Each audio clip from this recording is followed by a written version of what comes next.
अक्सर लोग कहते हैं कि बड़े सपने देखने और उन्हें पूरा करने के लिए बड़े शहरों की महंगी कोचिंग और आलीशान सुख सुविधाओं की जरूरत होती है। लेकिन आज मैं आपके सामने जो कहानी लेकर आई हूँ उसे सुनने के बाद आपकी ये सोच हमेशा हमेशा के लिए बदल जाएगी।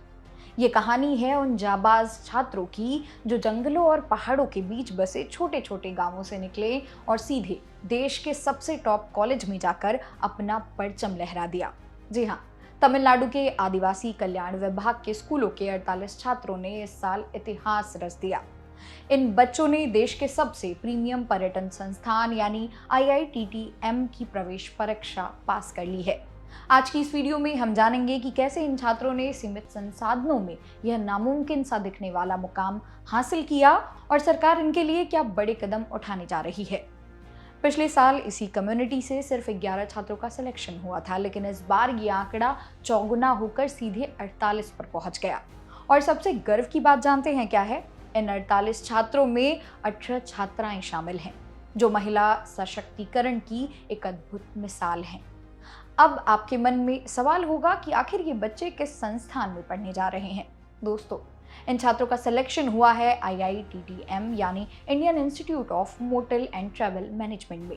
यह केंद्रीय पर्यटन मंत्रालय के तहत आने वाला देश का सबसे प्रतिष्ठित संस्थान है, जहां टूरिज्म, ट्रैवल और हॉस्पिटैलिटी मैनेजमेंट की पढ़ाई होती है।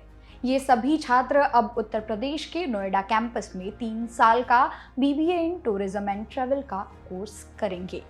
लेकिन दोस्तों, ये सफर इतना आसान नहीं था। पहाड़ों और जंगलों से निकलकर बच्चों को हजारों किलोमीटर दूर नोएडा जैसे बड़े शहर में भेजना इन परिवारों के लिए एक बहुत बड़ा फैसला था। अधिकारियों के मुताबिक सबसे बड़ी चुनौती पढ़ाई नहीं बल्कि माता पिता की चिंता थी। जरा सोचिए, जो परिवार कभी अपने गांव से बाहर ही नहीं निकला, उनके लिए अपने बच्चों को इतनी दूर अकेले भेजना कितना डरावना रहा होगा। उन्हें बच्चों की सुरक्षा, वहाँ के माहौल, खान पान और रहने की व्यवस्था को लेकर बहुत डर था। और इसी झिझक की वजह से कई बार टैलेंटेड बच्चे आगे बढ़ ही नहीं पाते थे। आपको बता दें कि इस डर को दूर करने के लिए तमिलनाडु के आदिवासी कल्याण विभाग ने एक बेहतरीन कदम उठाया। अधिकारियों और शिक्षकों ने खुद गांवों में जाकर माता पिता के साथ मीटिंग्स की, उनकी काउंसलिंग की। उन्हें समझाया गया कि टूरिज्म सेक्टर में करियर की कितनी शानदार संभावनाएं हैं और सबसे बढ़कर उन्हें बच्चों की पूरी सुरक्षा का भरोसा भी दिलाया गया। जब माता पिता मान गए तो शुरू हुई असली तैयारी। कांचीपुरम के Eklavya model residential higher secondary school में इन छात्रों के लिए एक स्पेशल ट्रेनिंग कैंप लगाया गया। यहाँ बच्चों को सिर्फ किताबी ज्ञान नहीं दिया गया, बल्कि उन्हें इंग्लिश स्पीकिंग, इंटरव्यू क्रैक करना, ग्रुप डिस्कशन में हिस्सा लेना और अपना कॉन्फिडेंस बढ़ाना सिखाया गया। एक्सपर्ट्स ने उनके व्यक्तित्व को इस तरह निखारा कि वो नेशनल लेवल के कंपटीशन के लिए पूरी तरह तैयार हो जाएं। अब आप सोच रहे होंगे कि इन गरीब परिवारों के बच्चे इतने बड़े संस्थान की फीस कैसे भरेंगे।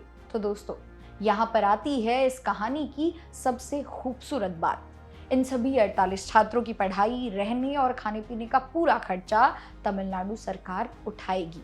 जी हाँ, सरकार के इस फैसले ने इन आर्थिक रूप से कमजोर परिवारों के सिर से एक बहुत बड़ा बोझ हटा दिया। अब इन बच्चों को पैसों की चिंता किए बिना सिर्फ और सिर्फ अपने करियर और देश का नाम रोशन करने पर ध्यान देना है। तमिलनाडु के इन युवाओं ने ये साबित कर दिया कि अगर आपके हौसले में उड़ान हो और आपको सही दिशा मिल जाए तो दुनिया की कोई भी दीवार आपको आगे बढ़ने से नहीं रोक सकती। इन सभी 48 छात्रों को हमारी पूरी टीम की तरफ से ढेरों शुभकामनाएं। वीडियो पसंद आई हो तो लाइक और शेयर जरूर करें। ऐसी ही इंस्पायरिंग और एजुकेशनल खबरों को देखने के लिए सब्सक्राइब करें जागरण जोश। मेरा नाम है मोनाली पांडे। मिलते हैं अगली वीडियो में, तब तक के लिए पढ़ते रहिए, आगे बढ़ते रहिए।